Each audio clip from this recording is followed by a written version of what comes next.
성령의 은혜가 다가오는 새해에도 당신 안에 머물러 그 은혜가 하루의 시작부터 끝까지 당신의 마음과 가정을 부드럽게 감싸주시기를 진심으로 바랍니다. 오늘 들으시는 이 말씀을 통해 당신의 삶이 감사와 찬양으로 채워지고 기도가 응답으로 이어지기를 축복합니다.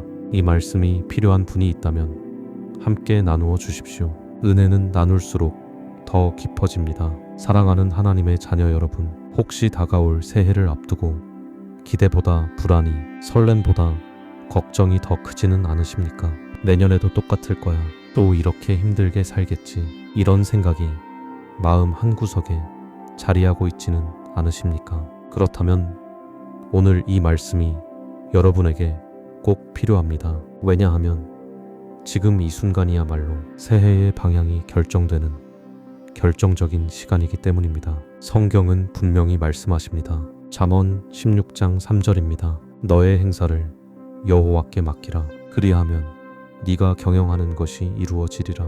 이 말씀이 무엇을 의미하는지 아십니까? 새해는 1월 1일 0시에 갑자기 바뀌는 것이 아닙니다.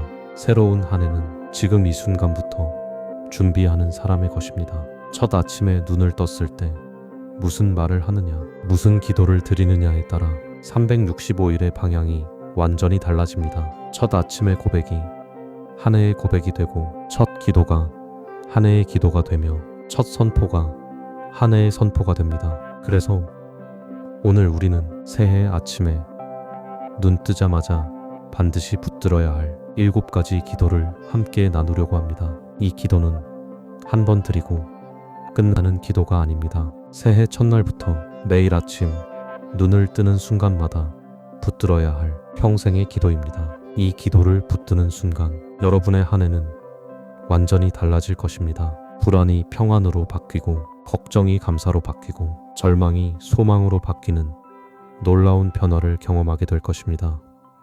지금부터 하나씩 함께 나누겠습니다. 많은 분들이 새해를 맞이할 때 가장 먼저 하는 것이 무엇입니까? 계획을 세우고 목표를 정하고 결심을 다집니다. 물론 그것도 중요합니다. 하지만 그보다 먼저 해야 할 것이 있습니다.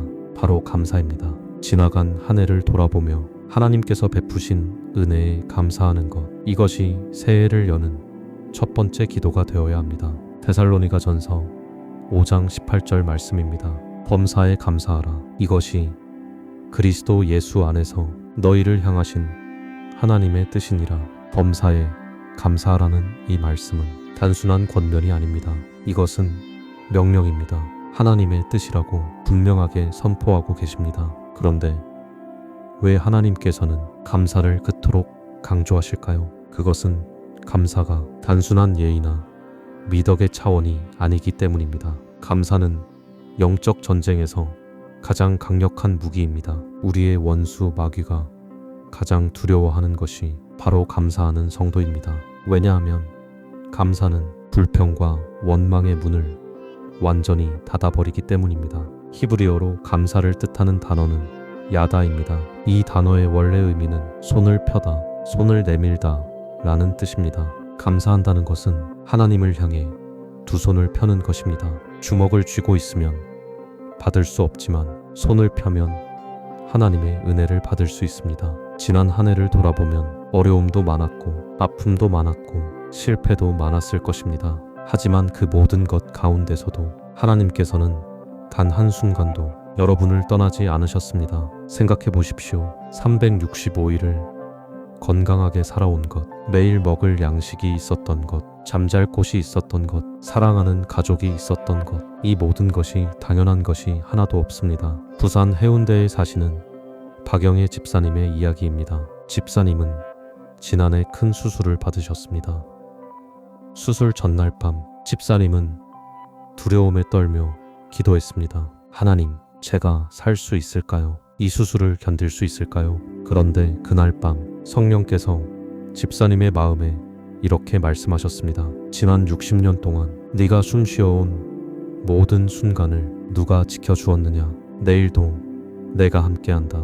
그 순간 집사님은 깨달았습니다. 지금까지 살아온 모든 날이 기적이었다는 것을. 하나님의 은혜가 아니었다면 단 하루도 살 수 없었다는 것을 말입니다. 그래서 집사님은 수술대에 오르기 전 이렇게 기도했습니다. 하나님, 지난 60년 동안 저를 살려주셔서 감사합니다. 내일도 주님께 맡깁니다. 수술은 성공적으로 끝났고 집사님은 지금 건강하게 회복되어 교회에서 봉사하고 계십니다. 사랑하는 성도 여러분, 새해 첫 아침에 눈을 뜨면 가장 먼저 이렇게 기도하십시오. 하나님, 오늘도 저를 살려주셔서 감사합니다. 숨 쉬게 하시고 눈 뜨게 하시고 새로운 하루를 주셔서 감사합니다. 이 감사의 기도가 여러분의 아침을 여는 첫 번째 고백이 될 때 하나님께서는 여러분에게 감사할 일을 더욱 풍성하게 부어주실 것입니다. 감사는 감사를 낳고 감사는 은혜를 부르며 감사는 기적을 만들어냅니다. 새로운 한 해를 감사로 시작하십시오. 그러면 한 해의 마지막 날에도 감사로 마치게 될 것입니다. 감사의 기도를 드렸다면 이제 두 번째로 드려야 할 기도가 있습니다. 바로 회개의 기도입니다. 많은 분들이 새해를 맞이하면서 이렇게 다짐합니다. 올해는 달라질 거야. 작년처럼 살지 않을 거야. 하지만 안타깝게도 대부분의 사람들은 며칠도 채 지나지 않아 다시 예전으로 돌아갑니다. 왜 그럴까요? 그것은 과거를 제대로 정리하지 않았기 때문입니다. 과거의 죄, 과거의 실패, 과거의 상처를 그대로 안고 새해를 맞이하면 새해도 결국 과거의 연장선일 뿐입니다. 진정으로 새롭게 시작하려면 과거를 깨끗이 정리해야 합니다. 그 방법이 바로 회개입니다. 요한일서 1장 9절 말씀입니다. 만일 우리가 우리 죄를 자백하면 그는 미쁘시고 의로우사 우리 죄를 사하시며 우리를 모든 불의에서 깨끗하게 하실 것이요. 이 말씀에서 자백하다는 말은 헬라어로 호모로게오입니다. 이것은 같은 것을 말하다 라는 뜻입니다. 즉 회개란 하나님께서 보시는 것처럼 내 죄를 보는 것입니다. 변명하지 않고 합리화하지 않고 하나님 앞에서 있는 그대로 인정하는 것입니다. 그런데 이 말씀에는 놀라운 약속이 담겨 있습니다. 하나님께서는 미쁘시고 의로우사 우리 죄를 사하신다고 말씀하십니다. 미쁘시다는 것은 신실하시다, 변함없으시다는 뜻입니다. 하나님의 용서는 우리의 감정에 따라 변하지 않습니다. 우리가 죄를 자백하면 하나님께서는 반드시 언제나 틀림없이 용서하십니다. 그것도 단순히 용서만 하시는 것이 아니라 모든 불의에서 깨끗하게 하신다고 약속하십니다. 대구 수성구에 사시는 이정숙 권사님의 이야기입니다. 권사님은 지난 몇 년 동안 한 가지 죄 때문에 괴로워하셨습니다. 10년 전 권사님은 친한 교우에게 상처를 주는 말을 했습니다. 그 말 때문에 그 교우는 교회를 떠났고 두 사람의 관계는 완전히 끊어졌습니다. 권사님은 그 일을 후회하며 수없이 하나님께 용서를 구했습니다.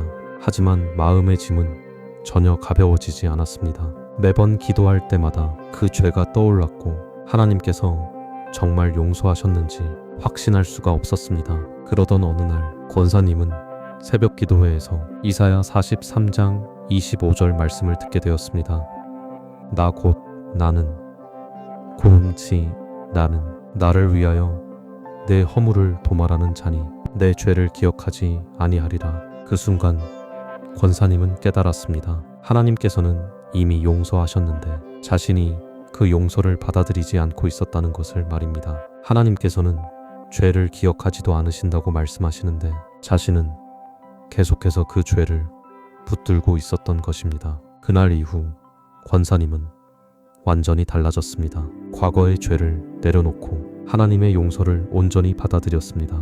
그리고 용기를 내어 그 교우에게 연락해 진심으로 사과했습니다. 놀랍게도 그 교우는 이미 권사님을 용서했고 두 사람은 다시 화해할 수 있었습니다. 믿음의 가족 여러분, 새해 아침에는 반드시 회개의 기도를 드리십시오. 지난 한 해 동안 지은 모든 죄를 하나님 앞에 고백하십시오. 숨기지 말고 변명하지 말고 있는 그대로 내려놓으십시오. 그러면 하나님께서는 반드시 용서하시고 깨끗하게 하시며 새롭게 시작할 수 있는 은혜를 주실 것입니다.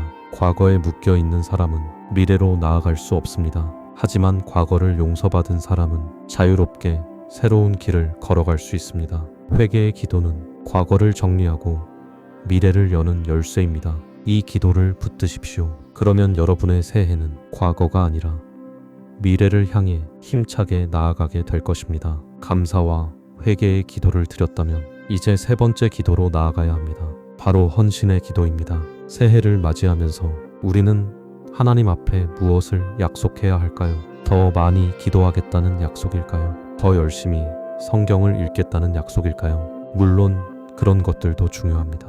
하지만 그보다 더 근본적인 약속이 있습니다. 바로 내 자신을 온전히 하나님께 드리는 것입니다. 로마서 12장 1절 말씀입니다. 그러므로 형제들아 내가 하나님의 모든 자비하심으로 너희를 권하노니 너희 몸을 하나님이 기뻐하시는 거룩한 산 제물로 드리라. 이는 너희가 드릴 영적 예배니라. 이 말씀에서 바울 사도가 강조하는 것은 부분적인 헌신이 아니라 전인격적인 헌신입니다. 너희 몸을 드리라고 말씀하십니다. 몸이라는 것은 우리의 전 존재를 의미합니다. 내 생각, 내 감정, 내 의지, 내 시간, 내 물질, 내 관계, 내 미래, 이 모든 것을 하나님께 드리라는 것입니다. 그런데 여기서 중요한 단어가 하나 있습니다. 바로 산 제물입니다. 구약 시대에는 죽은 제물을 드렸습니다. 양이나 소를 잡아서 제단에 올렸습니다. 하지만 신약 시대에 우리는 산 제물로 드려야 합니다. 산 제물이라는 것은 무엇을 의미할까요? 그것은 매일매일 스스로를 하나님께 드린다는 뜻입니다. 한 번 드리고 끝나는 것이 아니라 매일 아침 눈을 뜰 때마다 다시 드리는 것입니다.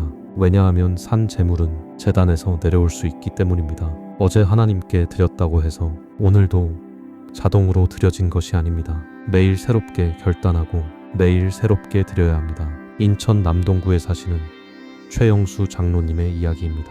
장로님은 30년 넘게 사업을 하시면서 늘 성공만을 추구하셨습니다. 교회는 다녔지만 사실 신앙생활과 사업은 별개였습니다. 교회에서는 믿음의 사람이었지만 사업장에서는 세상 사람과 다를 바 없었습니다. 그러던 어느 해 연말 장로님은 큰 사업적 실패를 경험하셨습니다. 수억 원의 손실을 보았고 거래처들의 신뢰마저 잃었습니다. 그날 밤 장로님은 처음으로 하나님 앞에 무릎을 꿇고 통곡하며 기도했습니다. 하나님, 제가 잘못했습니다. 지금까지 제 힘으로, 제 방법으로 살았습니다. 이제 제 모든 것을 주님께 드립니다. 제 사업도, 제 미래도, 제 인생도 모두 주님께 맡깁니다. 그날 이후 장로님의 삶은 완전히 달라졌습니다. 매일 아침 출근하기 전에 사무실에서 먼저 기도하기 시작했습니다. 중요한 결정을 내릴 때마다 하나님의 뜻을 먼저 구했습니다. 직원들을 대할 때도 거래처와 협상할 때도 이익보다 정직과 신뢰를 우선시했습니다. 처음에는 사업이 더 어려워질까 두려웠습니다. 하지만 놀라운 일이 일어났습니다. 하나님께서 장로님의 사업을 회복시켜 주셨을 뿐만 아니라 이전보다 더 크게 축복해 주신 것입니다. 더 중요한 것은 장로님의 마음에 평안이 찾아왔다는 것입니다. 이제는 사업의 성공 여부와 상관없이 하나님께 온전히 맡겼기 때문에 염려와 불안에서 자유로워졌습니다. 하나님의 사랑하시는 자녀들이여, 새해 첫 아침에는 반드시 헌신의 기도를 드리십시오. 하나님, 이번 한 해 제 모든 것을 주님께 드립니다. 제 계획이 아니라 주님의 계획대로, 제 뜻이 아니라 주님의 뜻대로 살겠습니다. 이 기도를 드릴 때 여러분의 한 해는 내가 사는 것이 아니라 그리스도께서 내 안에 사시는 해가 될 것입니다. 내 능력으로 사는 것이 아니라 하나님의 능력으로 사는 해가 될 것입니다. 내 계획대로 되는 것이 아니라 하나님의 계획이 성취되는 해가 될 것입니다. 헌신은 손해가 아닙니다. 헌신은 가장 큰 축복의 통로입니다. 내 것을 포기하는 것이 아니라 하나님의 것을 받는 것입니다. 내 인생을 잃는 것이 아니라 진짜 인생을 얻는 것입니다. 헌신의 기도를 붙드십시오. 그러면 여러분은 이번 한 해를 하나님과 함께 걸어가는 놀라운 축복을 경험하게 될 것입니다. 감사하고 회개하고 헌신했다면 이제 네 번째 기도를 드릴 차례입니다. 바로 간구의 기도입니다. 어떤 분들은 이렇게 생각합니다. 하나님께 너무 많은 것을 구하면 안 되지 않을까? 욕심쟁이처럼 보이지 않을까? 하지만 성경은 전혀 다르게 말씀하십니다. 오히려 담대하게 구체적으로 끊임없이 구하라고 권면하십니다. 빌립보서 4장 6절 말씀입니다. 아무것도 염려하지 말고 다만 모든 일에 기도와 간구로 너희 구할 것을 감사함으로 하나님께 아뢰라. 이 말씀에서 주목해야 할 단어가 세 가지 있습니다. 아무것도 염려하지 말고입니다. 이것은 걱정할 필요가 없다는 뜻입니다. 왜냐하면 하나님께서 우리의 모든 필요를 아시고 채워주시기 때문입니다. 둘째, 모든 일에 기도와 간구로입니다. 작은 일이든 큰 일이든 영적인 일이든 육적인 일이든 모든 일을 하나님께 아뢰라는 것입니다. 셋째, 너희 구할 것을 감사함으로 하나님께 아뢰라입니다. 구한다는 것은 구체적으로 요청한다는 뜻입니다. 막연하게 축복해 달라는 것이 아니라 정확히 무엇이 필요한지를 말씀드리는 것입니다. 많은 성도들이 기도할 때 너무 추상적으로 기도합니다. 하나님, 축복해 주세요. 은혜를 주세요. 형통하게 해주세요. 물론 이런 기도도 좋습니다. 하지만 하나님께서는 우리가 더 구체적으로 기도하기를 원하십니다. 왜냐하면 구체적인 기도는 구체적인 응답을 받기 때문입니다. 광주 서구에 사시는 정미영 집사님의 간증입니다. 집사님의 아들은 고등학교 3학년이었는데 성적이 좋지 않아서 대학 진학이 어려운 상황이었습니다. 집사님은 매일 아들을 위해 기도했습니다. 하나님, 우리 아들을 축복해 주세요. 좋은 대학에 갈 수 있게 해주세요. 하지만 몇 달이 지나도 아무런 변화가 없었습니다. 그러던 어느 날 집사님은 기도 중에 성령님의 음성을 들었습니다. 내가 정말 원하는 것이 무엇이냐? 구체적으로 말해보아라. 그때 집사님은 깨달았습니다. 자신이 정작 무엇을 구하는지 명확하지 않았다는 것을 말입니다. 그날 이후 집사님은 기도를 바꾸었습니다. 하나님, 우리 아들이 매일 3시간씩 집중해서 공부할 수 있는 집중력을 주세요. 수학 성적이 20점 오를 수 있도록 도와주세요. 올바른 공부 습관을 만들어주세요. 그리고 아들이 정말 하고 싶은 공부를 할 수 있는 학과에 진학할 수 있도록 인도해 주세요. 놀랍게도 아들이 달라지기 시작했습니다. 스스로 공부 계획을 세우고 매일 일정한 시간 책상에 앉았습니다. 수학 성적도 서서히 올라가기 시작했습니다. 결국 아들은 자신이 정말 가고 싶었던 대학의 학과에 합격했습니다. 집사님은 그때 깨달았습니다. 하나님께서는 막연한 기도가 아니라 구체적인 기도에 구체적으로 응답하신다는 것을 말입니다. 사랑하는 믿음의 동역자들이여, 술태 새해 첫 아침에는 구체적으로 간구하는 기도를 드리십시오. 건강이 필요하다면 어느 부분에 건강이 필요한지 구체적으로 말씀드리십시오. 자녀 문제가 있다면 어느 부분에서 변화가 필요한지 구체적으로 아뢰십시오. 경제적 어려움이 있다면 얼마가 필요한지, 어떤 방법으로 채워지기를 원하는지 솔직하게 고백하십시오. 관계의 회복이 필요하다면 누구와의 관계인지, 어떻게 회복되기를 원하는지 구체적으로 기도하십시오. 하나님께서는 여러분의 기도를 들으시고 가장 좋은 방법으로 응답해 주실 것입니다. 때로는 구한 그대로 주실 것이고, 때로는 구한 것보다 더 좋은 것으로 주실 것이며, 때로는 구한 시기가 아닌 하나님의 때에 주실 것입니다. 중요한 것은 구하는 것입니다. 구하지 않으면 받을 수 없습니다. 문을 두드리지 않으면 열리지 않습니다. 찾지 않으면 발견할 수 없습니다. 간구의 기도를 붙드십시오. 그러면 여러분의 새해는 하나님의 응답으로 가득한 놀라운 해가 될 것입니다. 이제 5번째 기도로 나아가겠습니다. 바로 중보의 기도입니다. 지금까지 우리는 내 삶, 내 문제, 내 필요에 대해 기도했습니다. 하지만 이제는 시선을 내게서 다른 사람에게로 돌려야 합니다. 진정으로 성숙한 신앙은 자신만을 위해 기도하는 것이 아니라 다른 사람을 위해 기도하는 것입니다. 디모데전서 2장 1절 말씀입니다. 그러므로 내가 첫째로 권하노니 모든 사람을 위하여 간구와 기도와 도고와 감사를 하되, 바울 사도는 첫째로 권한다고 말씀합니다. 가장 중요하고 가장 우선순위에 두어야 할 것이 바로 다른 사람을 위한 기도라는 것입니다. 그렇다면 왜 하나님께서는 중보 기도를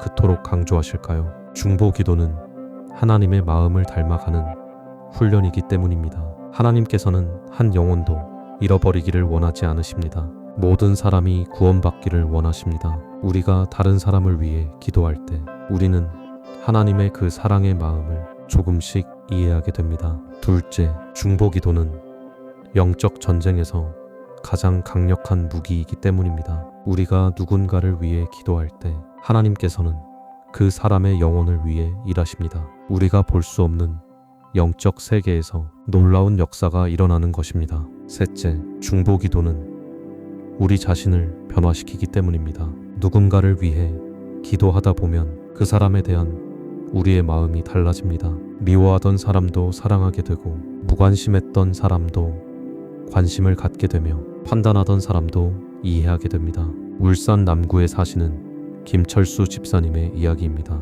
집사님에게는 5년 동안 연락을 끊고 지낸 친형이 있었습니다. 형제 간의 재산 문제로 다투다가 관계가 완전히 틀어진 것입니다. 집사님은 형을 생각할 때마다 화가 났고 원망스러웠습니다. 그러던 어느 날 새벽 기도회에서 목사님의 설교를 듣게 되었습니다. 원수를 위해 기도하라는 내용이었습니다. 집사님은 그 말씀이 너무 마음에 걸렸습니다. 내가 정말 형을 위해 기도할 수 있을까? 아직도 화가 나는데.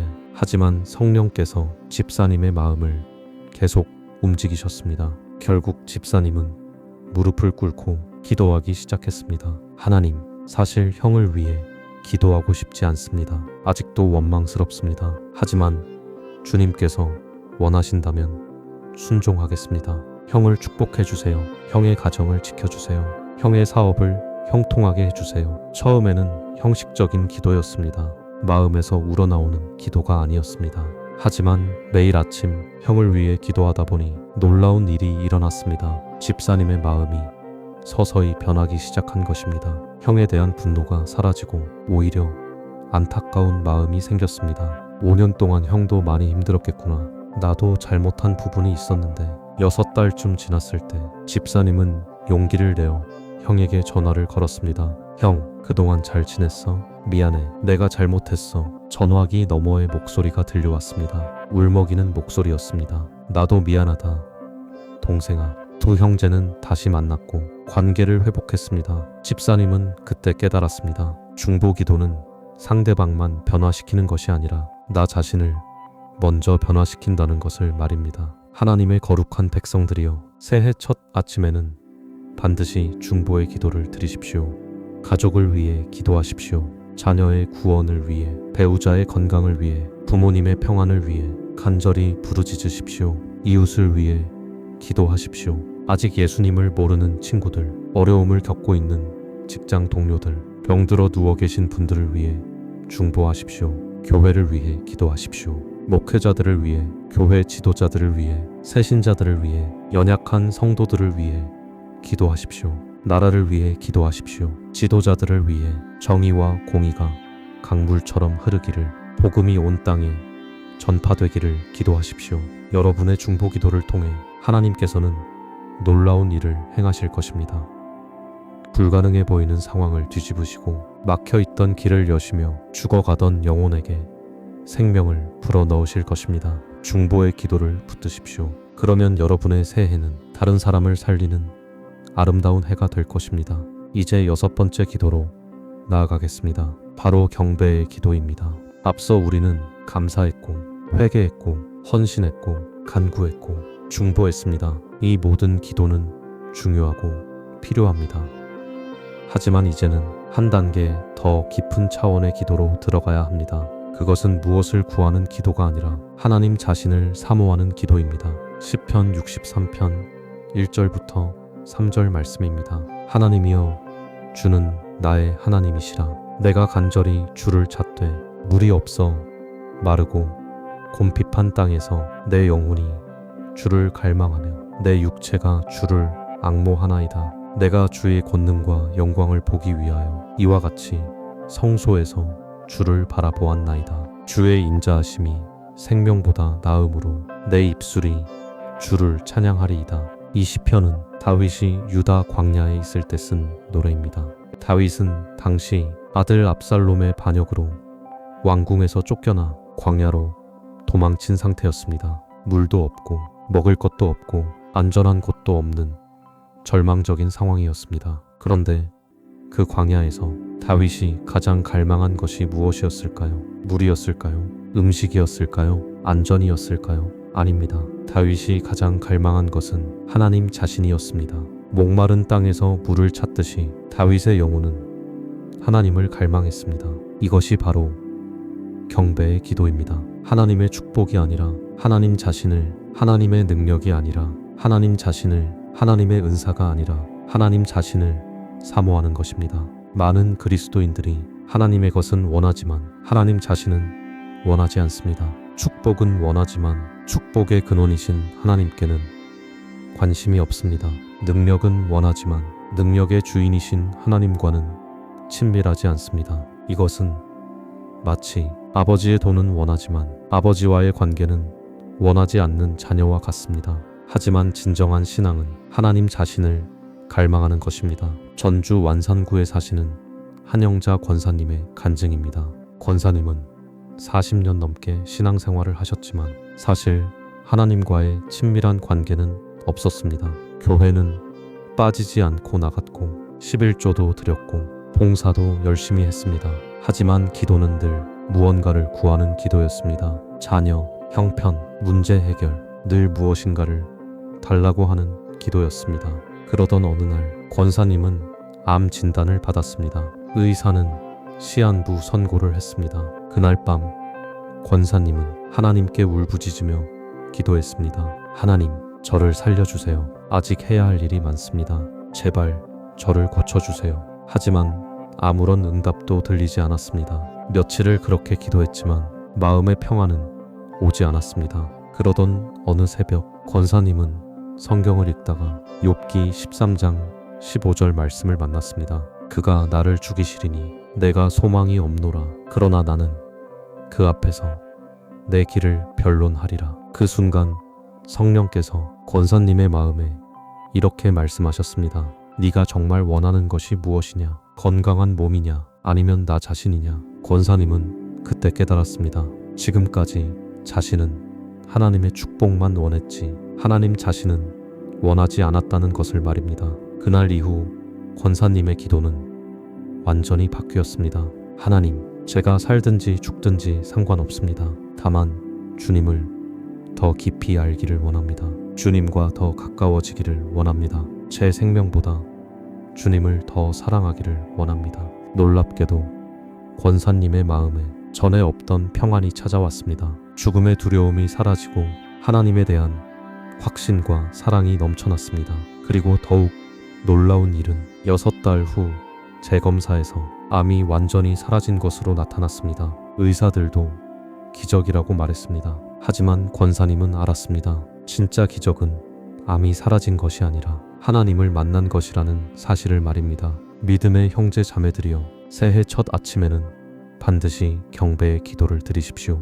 무엇을 구하기 전에 먼저 하나님 자신을 예배하십시오. 하나님의 위대하심을, 하나님의 거룩하심을, 하나님의 사랑하심을, 하나님의 신실하심을 찬양하십시오. 하나님, 주님이 제게 아무것도 주지 않으셔도 괜찮습니다. 주님 자신만으로 충분합니다. 주님을 아는 것이 제 인생 최고의 축복입니다. 이런 고백이 여러분의 입술에서 나올 때 하나님께서는 여러분을 상상할 수 없을 만큼 풍성하게 채워주실 것입니다. 하나님 자신을 구하는 자에게 하나님께서는 모든 것을 더하여 주시기 때문입니다. 경배의 기도를 붙드십시오. 그러면 여러분의 새해는 하나님의 임재로 충만한 거룩한 해가 될 것입니다. 마지막 7번째 기도입니다. 바로 선포의 기도입니다. 선포의 기도란 무엇일까요?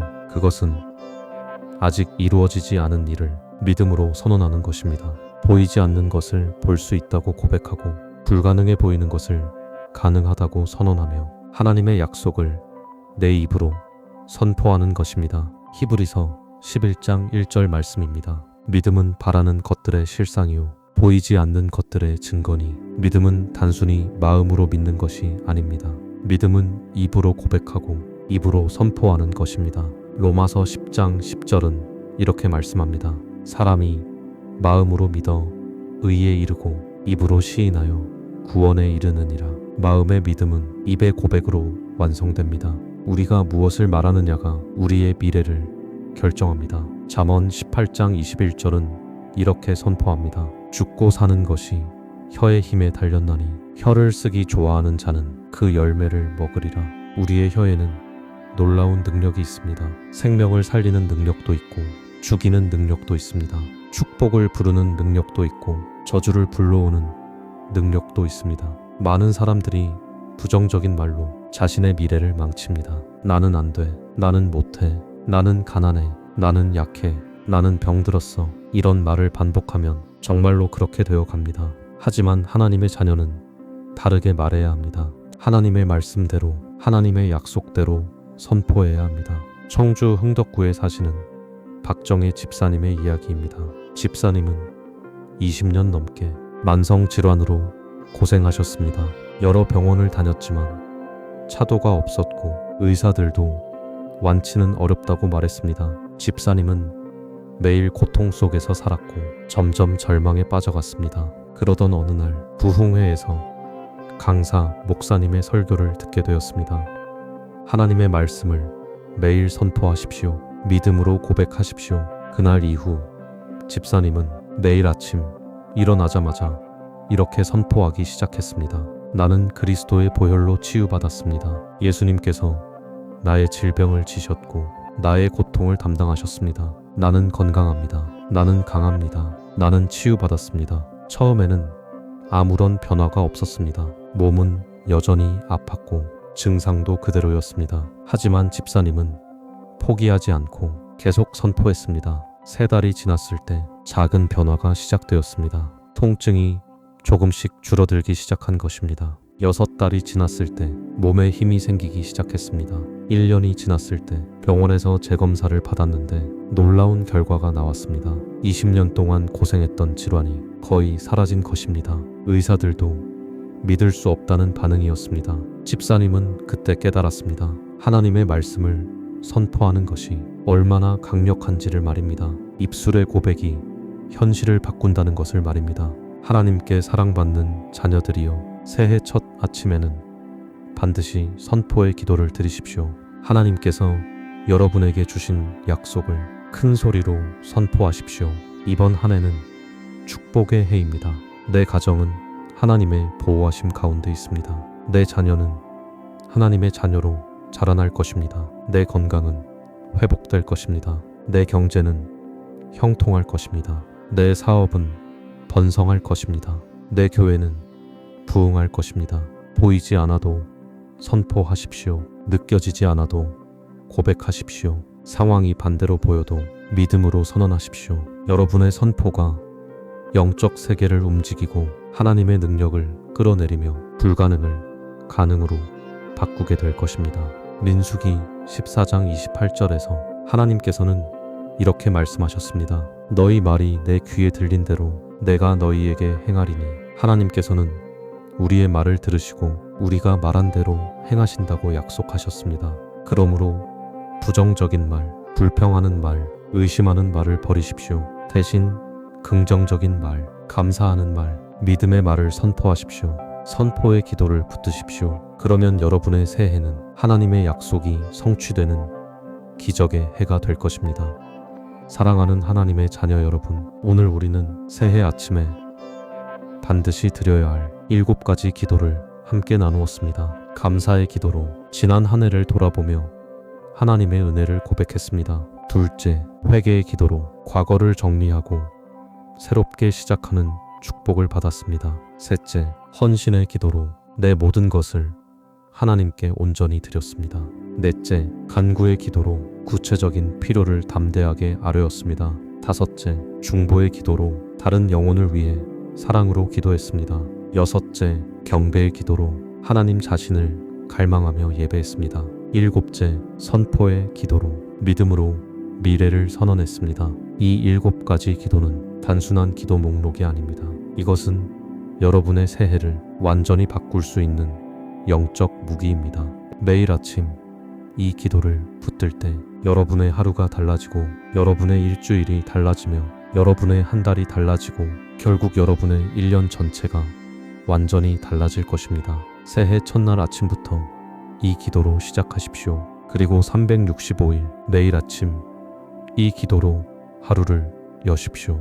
때로는 모든 기도를 다 드리지 못할 수도 있습니다. 그럴 때는 그날 가장 필요한 기도를 선택해 드려도 좋습니다. 중요한 것은 매일 아침 하나님 앞에 나아가는 것입니다. 매일 아침 기도로 하루를 여는 것입니다.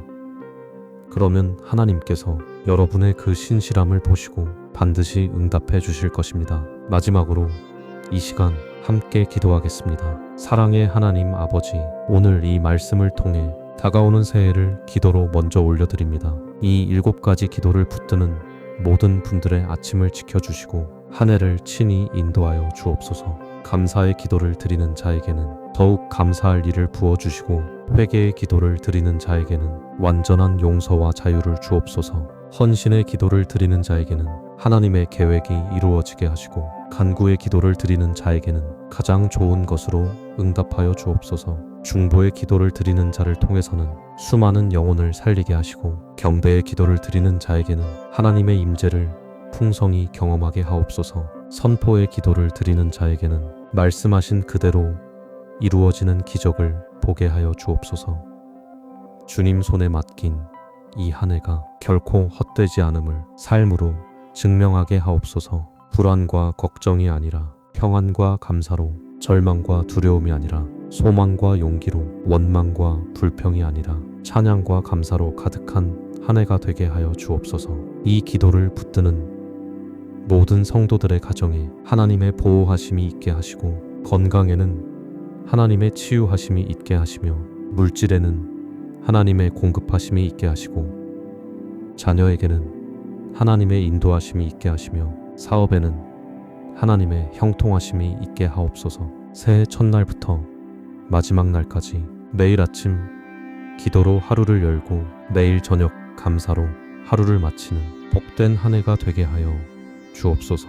이 모든 기도를 우리 주 예수 그리스도의 이름으로 기도드립니다. 아멘. 이 기도가 마음에 닿으셨다면 아멘으로 함께 고백해 주십시오. 여러분의 고백이 또 다른 누군가에게는 새해를 준비하는 용기가 될 것입니다. 이 말씀이 필요한 분이 있다면 함께 나누어 주십시오. 새해의 아침마다 여러분과 함께 기도하기를 소망하며 하나님의 크신 은혜와 평강이 여러분의 가정과 삶 가운데 늘 함께 하시기를 축복합니다. 아멘. 새벽 공기가 아직 차가운 이 시간에도 하나님께서는 당신의 호흡을 붙들고 계십니다. 오늘도 눈을 뜨게 하신 주님의 손길이 이 하루의 첫 장을 여셨습니다. 다가오는 새해를 생각하면 어떤 분들의 마음에는 기대보다 무게가 먼저 느껴질 것입니다. 아직 끝나지 않은 문제, 정리되지 않은 관계, 막막한 형편, 설명하기 어려운 두려움이 마음 한쪽을 짓누르고 있기 때문입니다. 겉으로는 새해를 맞이하지만 속마음은 무거운 짐을 진 채 또 한 해를 시작하려는 분들도 계실 것입니다. 그런데 성경은 그 무게를 혼자 견디라고 말씀하지 않습니다. 시편 55편 22절입니다.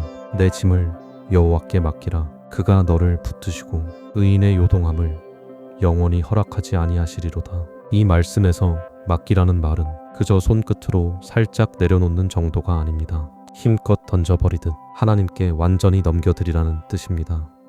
왜냐하면 우리가 짐을 붙들고 있는 동안에는 그 짐이 우리를 붙들기 때문입니다. 새해가 달라지는 사람은 짐이 하나도 없는 사람이 아닙니다. 짐의 주인이 바뀐 사람입니다.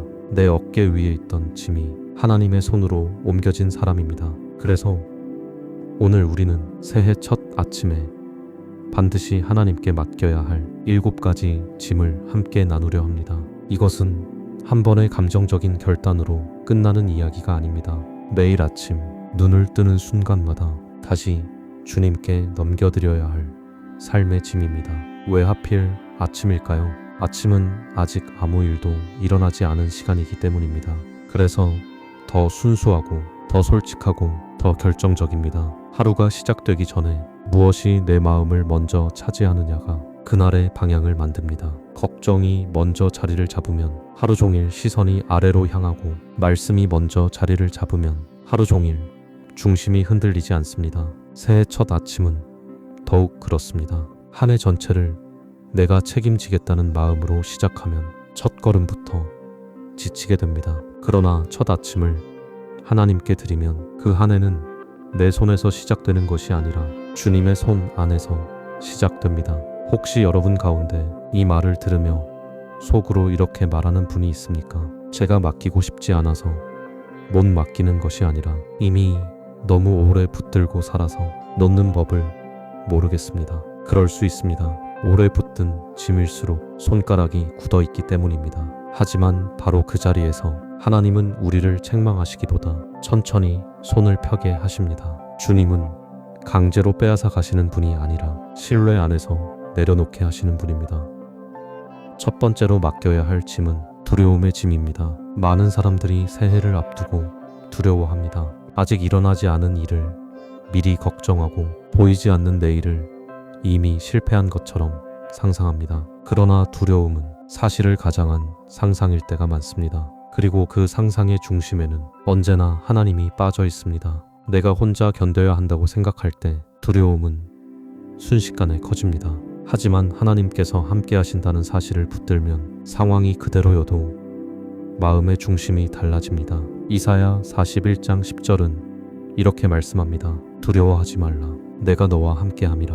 놀라지 말라. 나는 네 하나님이 됨이라. 내가 너를 굳세게 하리라. 참 놀라운 말씀입니다. 하나님은 먼저 두려움이 사라졌는지 묻지 않으십니다. 먼저 함께 하겠다고 약속하십니다. 두려움이 없어져서 평안한 것이 아니라 주님이 함께 하시기 때문에 평안한 것입니다. 고향 덕양구에 사시는 윤혜진 집사님은 남편의 갑작스러운 퇴직 이후 새해가 다가오는 것이 오히려 무섭다고 하셨습니다. 아이들 교육비는 남아 있었고 대출도 끝나지 않았고 새로운 일자리는 보이지 않았습니다. 집사님은 달력이 넘어가는 소리만 들어도 가슴이 조여왔다고 말했습니다. 그러던 어느 새벽 집사님은 성경을 펴다가 두려워하지 말라. 내가 너와 함께함이라는 말씀 앞에서 오래 머물렀습니다. 그날 집사님은 이렇게 기도했습니다. 하나님, 문제가 없다고 말할 수는 없습니다. 하지만 제가 혼자가 아니라는 사실을 믿습니다. 제가 붙들고 있는 두려움을 오늘 주님께 맡깁니다. 놀라운 것은 그 기도 직후에 문제가 다 해결된 것이 아니라는 점입니다. 그런데도 집사님의 마음에는 오랜만에 깊은 잠이 찾아왔습니다. 며칠 후 남편에게 생각지도 못한 일의 문이 열렸고 가정은 다시 숨을 돌릴 수 있었습니다. 집사님은 말했습니다. 상황보다 먼저 바뀐 것은 내 마음의 주인이었다고. 사랑하는 여러분, 새해 첫 아침에 가장 먼저 해야 할 일 가운데 하나는 두려움을 분석하는 것이 아닙니다. 두려움을 하나님께 넘기는 것입니다. 하나님, 제가 무서워하는 이 문제를 주님께 맡깁니다. 제가 보지 못하는 내일을 주님이 이미 보고 계심을 믿습니다. 이렇게 기도하십시오. 두려움의 짐을 쥐고 있으면 새해 내내 마음이 움츠러듭니다.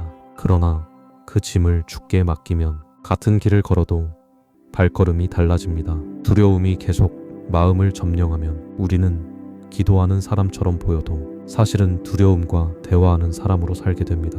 입술로는 하나님을 말하지만 마음속에서는 계속 최악의 경우만 되풀이하게 됩니다. 그래서 두려움의 짐을 맡긴다는 것은 단순히 마음이 편해지는 차원을 넘어 예배의 자리를 되찾는 일입니다. 하나님보다 두려움의 목소리가 더 크게 들리던 자리에 다시 하나님의 말씀이 들리게 하는 일입니다. 두 번째로 맡겨야 할 짐은 어제의 짐입니다.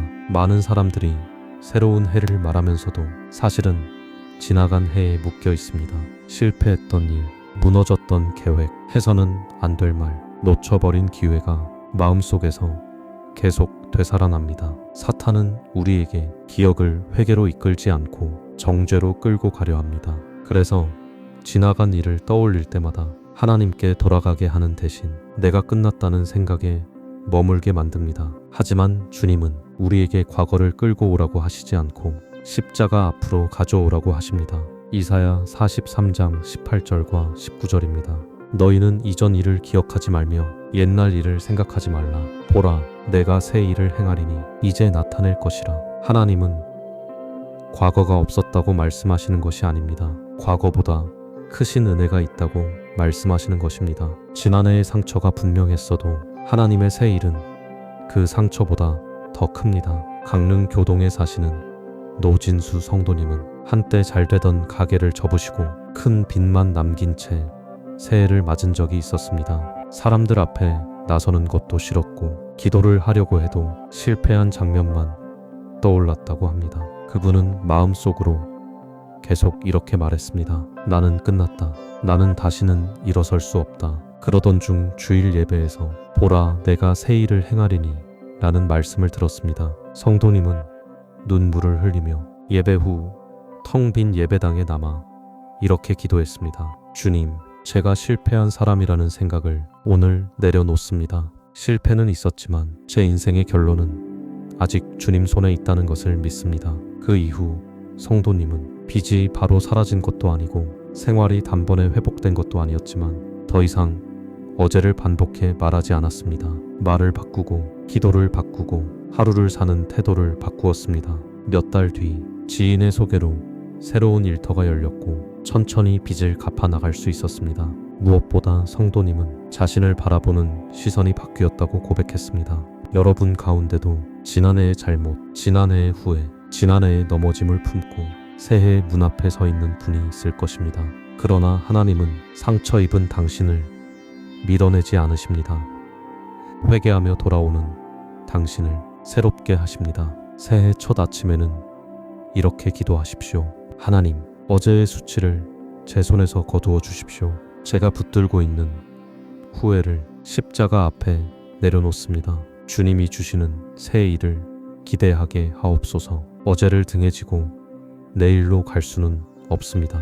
먼저 어제를 주님께 맡겨야 비로소 새해를 똑바로 걸을 수 있습니다. 세 번째로 맡겨야 할 짐은 내일에 대한 염려의 짐입니다. 두려움이 감정이라면 염려는 습관이 될 때가 많습니다. 아직 일어나지 않은 수많은 가능성을 마치 모두 내가 책임져야 하는 것처럼 짊어지고 사는 것입니다. 많은 사람들이 한 해를 시작하기도 전에 12개월을 한꺼번에 가슴에 올려놓습니다. 그러니 아침부터 지칠 수밖에 없습니다. 그러나 예수님은 하루의 무게만으로도 충분하다고 말씀하셨습니다. 마태복음 6장 34절입니다. 그러므로 내일 일을 위하여 염려하지 말라. 내일 일은 내일이 염려할 것이요 한날의 괴로움은 그날로 족하니라. 얼마나 현실적인 말씀입니까? 주님은 우리에게 아무 준비도 하지 말라고 하신 것이 아닙니다. 하루의 주권을 내가 쥐려고 하지 말라고 하신 것입니다. 하나님은 광야의 이스라엘에게 한 달치 만나를 한꺼번에 주지 않으셨습니다. 그날 먹을 만나를 그날 주셨습니다. 왜냐하면 하나님의 백성은 양식보다 공급자를 신뢰하며 살아야 하기 때문입니다. 세종 아름동에 사는 손지훈 형제는 취업 준비를 오래 하면서 새해가 다가오면 마음이 더 무거워졌다고 했습니다. 또 한 해가 가는구나. 이번에도 안 되면 어떡하지? 친구들은 다 자리 잡아 가는데 나는 왜 여기에 머물러 있을까? 이런 생각이 아침마다 몰려왔다고 합니다. 그러다 한 목사님의 말씀이 마음에 남았습니다. 너는 오늘 순종하면 된다. 1년 전체를 오늘 아침에 살려고 하지 말아라. 그날 이후 형제는 기도를 바꾸었습니다. 하나님, 1년을 보여달라고 하지 않겠습니다. 오늘 해야 할 한 걸음을 보여주십시오. 오늘 제가 낙심하지 않게 해주십시오. 오늘 성실하게 살아내게 해주십시오. 신기하게도 불안은 조금씩 줄어들었습니다. 그리고 몇 달 뒤 형제에게 잘 맞는 작은 회사의 문이 열렸습니다. 큰 회사는 아니었지만 그곳에서 그는 다시 웃기 시작했습니다. 새해의 염려를 한꺼번에 짊어지고 있으면 하루도 제대로 살아낼 수 없습니다. 그러니 새해 첫 아침에는 한 해 전체를 붙잡으려 하지 마십시오. 오늘 하루를 주님께 맡기십시오. 하나님, 오늘의 만나를 주십시오. 오늘의 지혜를 주십시오. 오늘의 순종을 주십시오. 그러면 하나님께서 내일의 문도 그 내일에 맞게 여실 것입니다. 네 번째로 맡겨야 할 짐은 가정의 짐입니다. 새해가 되면 많은 사람들이 자기 문제보다 가족 문제 때문에 더 무거워집니다. 자녀의 방황, 배우자의 건강, 부모님의 노쇠함, 집안의 갈등이 마음에서 떠나지 않기 때문입니다. 특히 사랑하는 사람이기 때문에 더 통제하고 싶고 더 조급해지고 더 쉽게 상처받습니다. 그러나 가족은 내가 책임져야 할 대상이기 전에 하나님께서 맡기신 영혼입니다. 내가 구원할 수 있는 존재가 아니라 하나님이 붙드셔야 하는 존재입니다. 여호수아 24장 15절에는 오직 나와 내 집은 여호와를 섬기겠노라 라는 고백이 나옵니다. 이 고백은 단순한 결심이 아닙니다. 가정을 하나님의 손에 올려드리는 믿음의 선언입니다. 창원 진해구에 사시는 서은옥 권사님에게는 오랫동안 교회를 떠나 지내던 딸이 있었습니다. 권사님은 딸을 볼 때마다 속이 타들어갔습니다. 좋은 말을 하려다가도 결국 잔소리가 되었고 딸은 점점 더 마음을 닫았습니다. 권사님은 새해를 앞두고 이대로 또 한 해를 보내면 안 되겠다는 마음으로 금식하며 기도했습니다. 그때 마음에 들려온 것은 네가 붙들고 있는 아이를 내게 넘기라는 감동이었습니다. 권사님은 울면서 기도했습니다. 주님, 이 아이는 제 딸이기 전에 주님의 딸입니다. 제가 바꾸려 하지 않겠습니다. 주님께서 찾아가 주십시오. 그 후 권사님은 딸을 만날 때마다 설교하려 하지 않고 축복의 말을 하기로 결심했습니다. 상황은 금방 달라지지 않았습니다.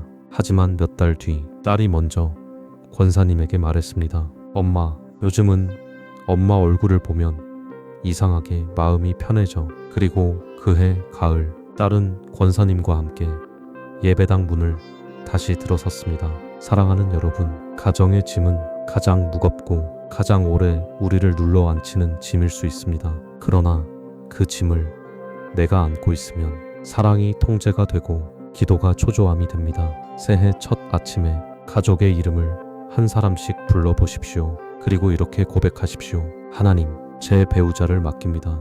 제 자녀를 맡깁니다. 제 부모님을 맡깁니다. 제가 붙들려 했던 손을 놓고 주님의 손에 올려드립니다. 가정을 맡기는 사람에게 하나님은 가정 안에서 일하십니다. 보이지 않는 자리에서 마음을 움직이시고 길을 만드시고 회복을 시작하십니다. 여기서 우리가 기억해야 할 것이 있습니다. 하나님께 맡긴다고 해서 언제나 내가 원하는 모양의 해결이 오는 것은 아닙니다. 그러나 하나님께 맡긴 사람에게는 반드시 하나님이 주시는 방식의 붙드심이 있습니다. 어떤 때는 문을 열어주시는 것으로 붙드시고 어떤 때는 견딜 힘을 주시는 것으로 붙드시며 어떤 때는 생각을 바꾸시고 어떤 때는 사람을 보내시고 어떤 때는 기다리게 하시면서 더 깊은 믿음을 만드십니다. 중요한 것은 짐을 맡긴 사람이 결국 혼자 남지 않는다는 사실입니다. 하나님은 맡김의 기도를 외면하지 않으십니다. 5번째로 맡겨야 할 짐은 생계와 물질의 짐입니다. 이 짐은 너무 현실적이어서 더 무겁게 느껴집니다. 기도하고 싶어도 월세가 떠오르고 기도하려고 무릎 꿇으면 통장 잔고가 생각납니다. 우리는 영적인 사람이라 해도 생활의 문제를 지나칠 수 없습니다. 그러나 하나님은 그 현실을 외면하시는 분이 아닙니다. 예수님께서는 무엇을 먹을까, 무엇을 마실까, 무엇을 입을까 염려하지 말라고 하시며 먼저 그의 나라와 그의 의를 구하라고 하셨습니다. 이 말씀은 굶어도 된다는 뜻이 아닙니다. 하나님이 자기 백성의 필요를 아신다는 뜻입니다. 빌립보서 4장 19절은 말합니다. 나의 하나님이 그리스도 예수 안에서 영광 가운데 그 풍성한 대로 너희 모든 쓸 것을 채우시리라.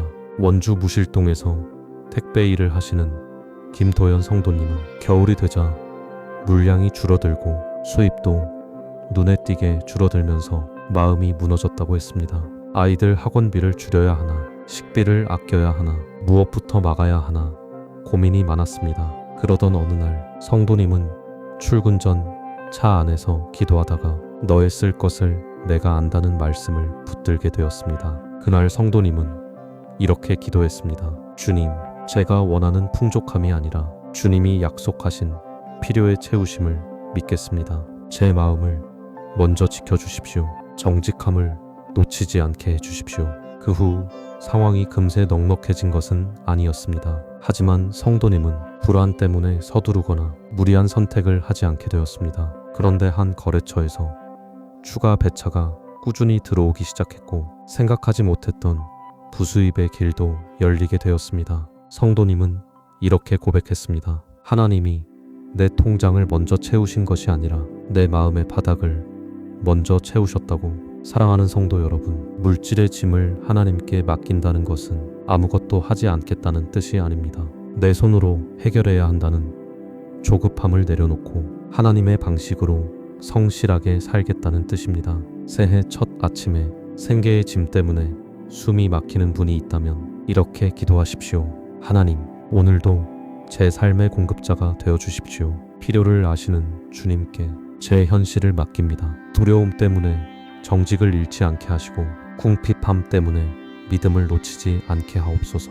예수님께서 우리에게 일용할 양식을 구하라고 가르치신 것도 같은 이유입니다. 하나님은 자기 백성이 창고의 숫자만 보며 안심하는 삶이 아니라 아버지의 얼굴을 보며 사는 삶을 배우기 원하십니다. 그래서 어떤 때는 넉넉함보다 신뢰를 먼저 가르치십니다. 채우심보다 먼저 의지함을 배우게 하십니다. 이 훈련은 쉽지 않지만 이 훈련을 통과한 사람은 풍성할 때도 교만하지 않고 부족할 때도 쉽게 무너지지 않습니다.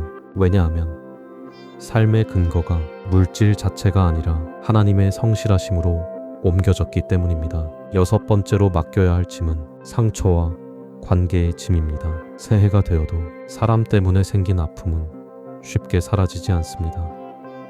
몇 년이 지나도 그때 들었던 말이 기억나고 그 사람의 표정이 떠오르고 마음이 다시 굳어집니다. 겉으로는 괜찮은 것 같아도 내면 깊은 곳에는 아직도 서운함과 분노가 남아있을 수 있습니다. 그런데 관계의 상처를 오래 붙들고 있으면 그 상처는 결국 내 영혼을 갉아먹습니다. 상대방보다 먼저 내 기도를 막고 내 평안을 빼앗고 내 마음을 메마르게 만듭니다. 에베소서 4장 31절과 32절은 이렇게 권면합니다.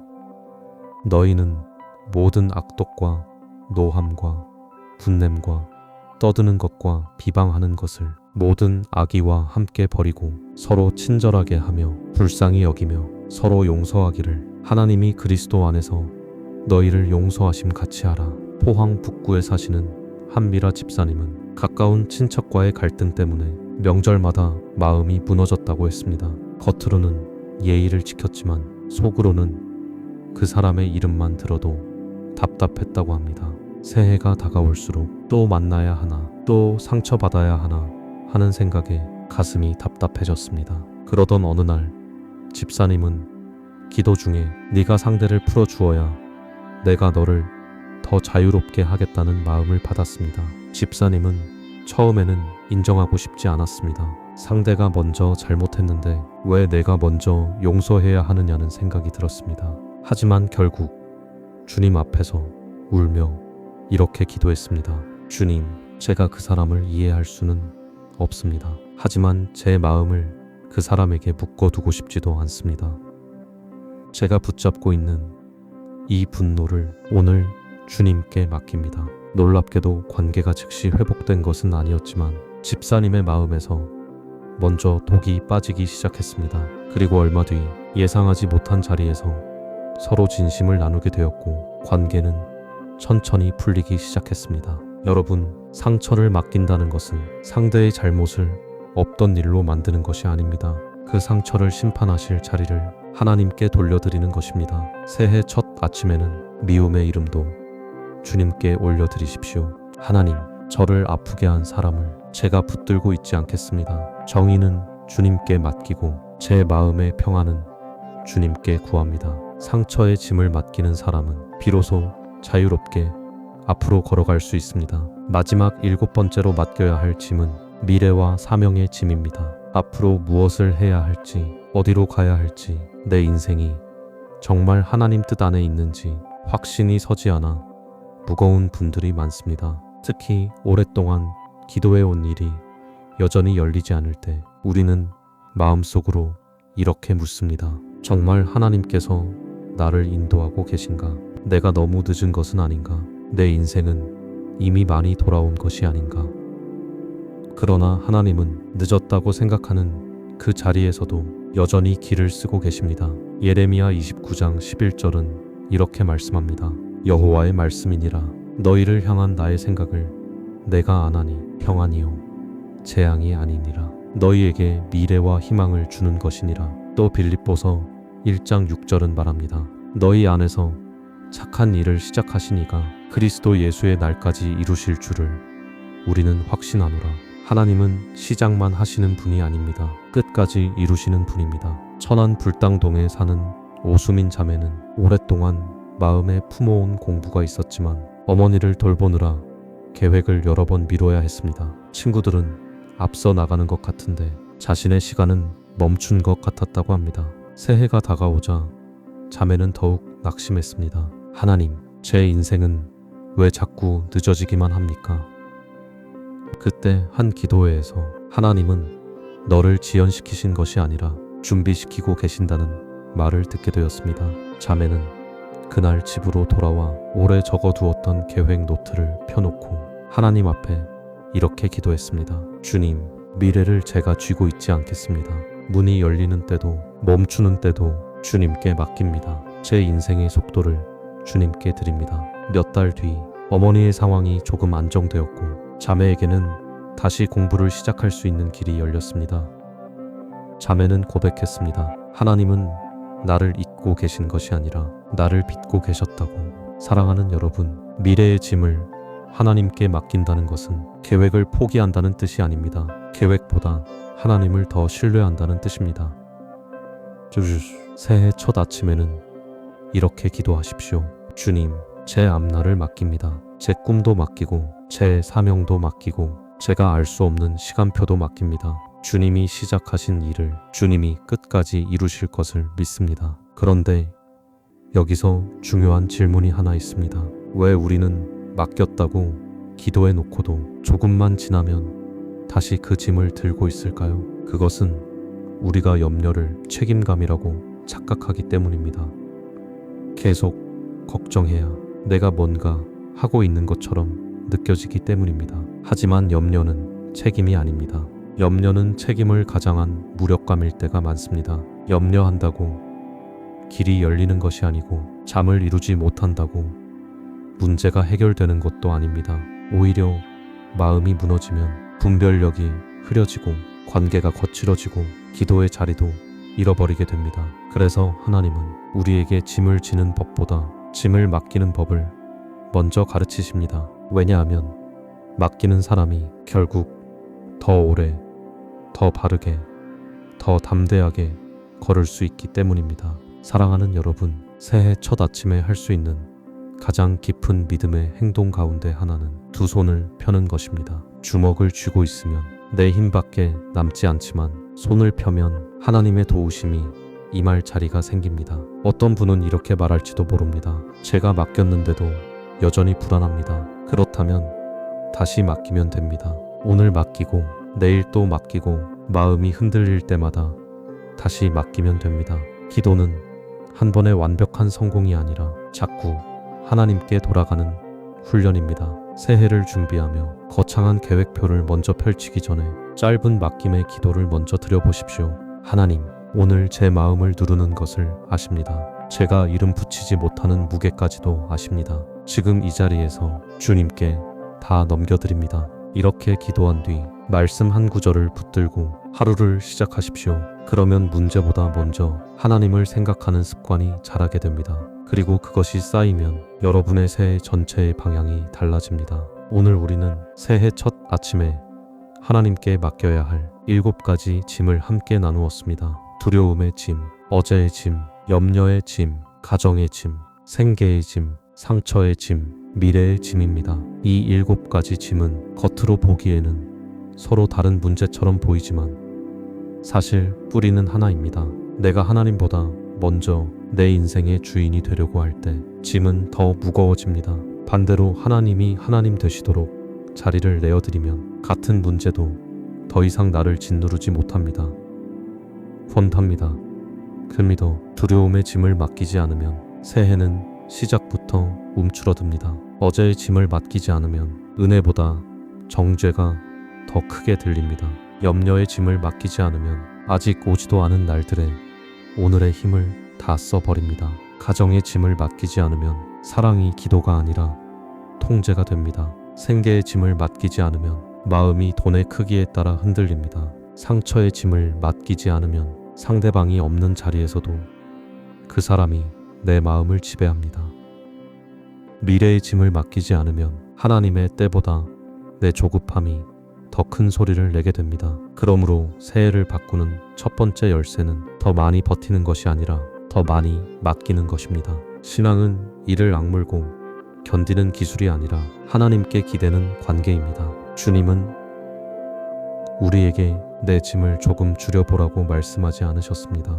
내 짐을 내게 맡기라고 말씀하셨습니다. 이 짐들은 우리 삶에서 사라지지 않는 척하면서 늘 다시 올라오려 할 것입니다. 그래서 한 번 맡기고 끝나는 것이 아니라 매일 맡겨야 합니다. 어떤 날은 두려움이 다시 올라올 것이고, 어떤 날은 상처가 다시 아플 것이며, 어떤 날은 통장 잔고가 다시 마음을 흔들 것입니다. 그러나 그때마다 다시 주님께 맡기면 됩니다. 신앙은 한 번의 큰 감동보다 매일의 반복된 맡김에서 깊어집니다. 아침마다 짐을 주께 넘기는 사람은 하루가 가벼워지고, 하루가 가벼워지면 한 해가 달라집니다. 많은 분들이 새해를 준비하며 새로운 습관을 만들고 싶어 합니다. 운동 계획도 세우고, 독서 목표도 세우고, 절약 계획도 세웁니다. 다 귀한 일입니다. 하지만 그 모든 것보다 먼저 세워야 할 습관이 있습니다. 아침마다 짐을 주님께 넘기는 습관입니다.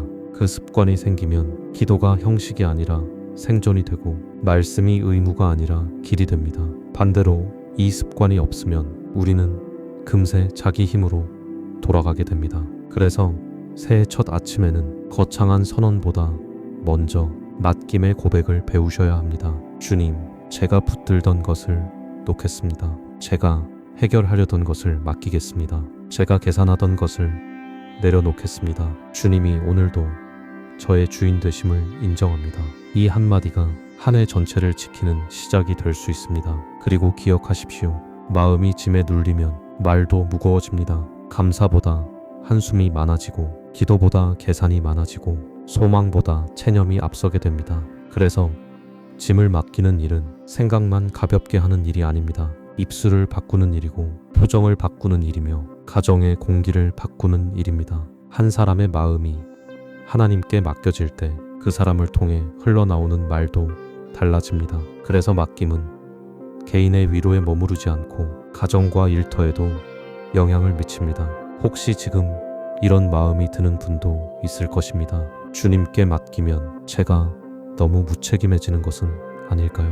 아닙니다. 주님께 맡긴다는 것은 손을 놓고 도망치는 것이 아니라 하나님의 방식으로 순종하겠다는 결단입니다. 내가 할 일은 성실히 하고 하나님만 하실 수 있는 영역은 하나님께 돌려드리는 것입니다. 맡김은 게으름이 아닙니다. 맡김은 믿음입니다. 맡김은 체념이 아닙니다. 맡김은 신뢰입니다. 맡김은 포기가 아닙니다. 맡김은 주권을 인정하는 예배입니다. 그래서 맡김의 기도를 드린 사람은 문제를 피하지 않습니다. 오히려 더 담대하게 하루를 살아냅니다. 왜냐하면 짐을 내가 지는 것이 아니라 하나님과 함께 지는 것이기 때문입니다. 오늘 이 말씀을 듣는 분들 가운데 이미 눈시울이 뜨거워진 분도 계실 것입니다. 왜냐하면 어느 짐 하나쯤은 바로 내 이야기이기 때문입니다. 그렇다면 주저하지 마십시오. 지금 그 짐의 이름을 마음속으로 불러보십시오. 그리고 주님께 넘기십시오. 내가 끝까지 붙들고 있어야 해결될 것 같지만 사실 그 짐 때문에 내가 먼저 무너지고 있었는지도 모릅니다. 이제 함께 기도하겠습니다. 자비로우신 하나님 아버지, 새해의 문 앞에 선 우리에게 무거운 마음을 숨기지 않게 하시고 주님께 그대로 가져오게 하옵소서. 두려움의 짐을 지고 있는 이들에게 함께 하시는 하나님의 임재를 허락하여 주옵소서.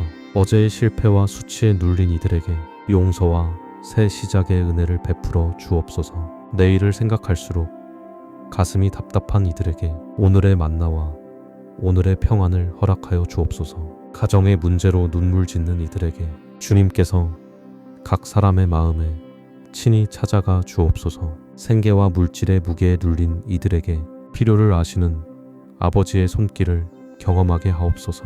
상처와 미움 때문에 잠들지 못하는 이들에게 용서할 힘과 자유를 허락하여 주옵소서. 앞날과 사명을 놓고 흔들리는 이들에게 주님의 시간표를 신뢰하는 믿음을 더하여 주옵소서. 무엇보다도 우리의 짐보다 크신 주님을 보게 하시고 우리의 문제보다 먼저 계시는 하나님을 보게 하옵소서. 새해 첫날만이 아니라 매일 아침 이 맡김의 기도로 하루를 열게 하시고 하루하루 쌓인 순종이 결국 복된 한 해를 이루게 하옵소서. 우리의 어깨를 짓누르던 짐이 주님의 손 안에서 더 이상 우리를 흔들지 못하게 하시고 맡긴 사람에게 주시는 하늘의 평안을 맛보게 하옵소서. 이 모든 기도를 우리 주 예수 그리스도의 이름으로 올려드립니다. 아멘. 오늘 마음에 가장 무겁게 남아있던 짐 하나를 주님께 넘겨드리기로 결심하셨다면 조용히 아멘으로 화답하십시오. 당신의 새해가 짐에 끌려가는 한 해가 아니라 주님께 맡기며 걸어가는 한 해가 되기를 바랍니다. 하나님께서 오늘도 당신의 걸음을 붙드시고 넘어지지 않도록 붙들어 주실 것입니다. 모든 새해가 환한 웃음으로 시작되는 것은 아닙니다. 어떤 사람에게 새해는 조용한 한숨으로 시작됩니다. 달력은 바뀌었지만 형편은 그대로이고 마음의 피로는 여전하며 풀리지 않은 문제도 아직 남아있기 때문입니다. 그래서 어떤 분들은 새해라는 말만 들어도 설렘보다 막막함을 먼저 느낍니다. 하지만 바로 그런 사람에게 하나님은 말씀하십니다. 예레미야에가 3장 22절과 23절입니다. 여호와의 인자와 긍휼이 무궁하심으로 우리가 진멸되지 아니함이니이다. 이것들이 아침마다 새로우니 주의 성실하심이 크시도소이다. 하나님의 자비는 해가 바뀔 때만 새로워지는 것이 아닙니다. 아침마다 새로워집니다. 그러므로 새해의 첫 아침은 막연한 결심으로 채워야 하는 시간이 아니라 하나님의 약속으로 마음을 채워야 하는 시간입니다. 왜냐하면 사람은 자기가 붙든 말만큼 담대해지고 자기가 믿는 약속만큼 견디기 때문입니다. 새해를 이기는 힘은 계획의 촘촘함에서 나오지 않습니다. 하나님이 어떤 분이신지 얼마나 분명히 아는가에서 나옵니다. 그래서 오늘 우리는 새해 첫 새벽에 반드시 붙들어야 할 7가지 하나님의 약속을 함께 묵상하려 합니다. 이 약속들은 좋은 문장이 아니라 살아있는 말씀입니다. 기분이 좋을 때만 힘이 되는 말이 아니라 어두운 밤에도 우리를 붙드는 진리입니다. 왜 우리는 약속이 필요할까요? 계획은 상황이 바뀌면 흔들리지만 약속은 상황이 흔들려도 우리를 붙들기 때문입니다. 계획은 내가 세우는 것이고 약속은 하나님이 주시는 것입니다. 계획은 수정될 수 있지만 하나님의 성실하심은 수정되지 않습니다. 그래서 믿음의 사람은 계획을 세우지 않는 사람이 아니라 계획보다 약속을 더 깊이 붙드는 사람입니다. 새해 첫 아침에 무엇을 가장 먼저 마음에 넣느냐가 중요합니다. 염려를 먼저 넣으면 하루 종일 염려가 자라납니다. 말씀을 먼저 넣으면 하루 종일 말씀이 중심을 잡아줍니다. 그러므로 첫 새벽은 하나님의 약속으로 호흡을 맞추는 시간입니다. 첫 번째로 붙들어야 할 약속은 하나님은 나보다 먼저 가시는 분이라는 약속입니다. 우리는 내일을 모르기 때문에 두렵습니다. 그러나 하나님은 이미 내일에 가 계시기 때문에 평안을 주실 수 있습니다. 신명기 31장 8절은 이렇게 말씀합니다. 그는 네 앞서 행하시며 너와 함께 하실 것이라. 그는 너를 떠나지 아니하시며 버리지 아니하시리니 너는 두려워하지 말라. 이 말씀의 순서를 보십시오.